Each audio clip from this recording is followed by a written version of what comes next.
இப்போலாம் யார கேட்டாலும் அது ஏன் கல்யாணம் தள்ளி போயிட்டுருக்கு? ஏன் இவ்வளோ நாள் பார்த்துட்ருக்கேன்னு கேட்டா, தோசை இருக்குது எனக்கு. எனக்கு ராகுகேது தோசை இருக்கு, செவ்வாய் தோசை இருக்கு. அதனால தள்ளி போயிட்டுருக்கு அப்படின்னு சொல்லி சொல்லுவாங்க.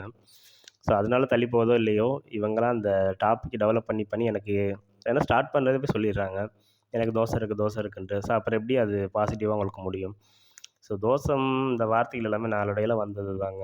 ஸோ இந்த செவ்வாய் தோசை, ராகு தோசைலாம் வந்து பல லட்சக்கணக்கான பேருக்கு இருக்கும். ஸோ அவங்கலாம் கல்யாணம் பண்ணாம இருக்காங்களா? வாழாம இருக்காங்களா? அப்படிலாம் கிடையாது.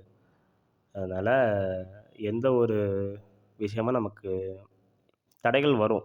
சரியா? இப்ப ரொம்ப மோசமான தசாபுத்திகள் வரும்பொழுது தடை ஏற்படும்.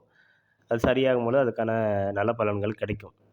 பட் இந்த தோசைன்றது வந்து நீங்களே அத டெவலப் பண்ண வேணான்னு சொல்றேன்.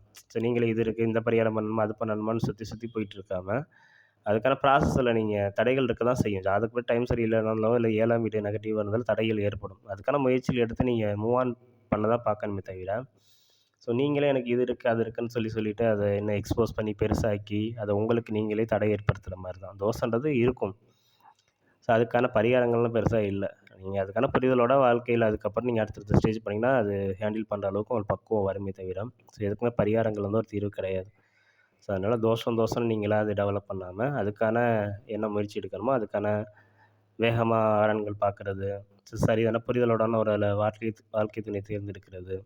ஸோ இந்த மாரி சில விஷயங்கள் நீங்க பண்ணாலே போதுமானது. அதுக்கான நிவர்த்தி வந்து அதுதான்.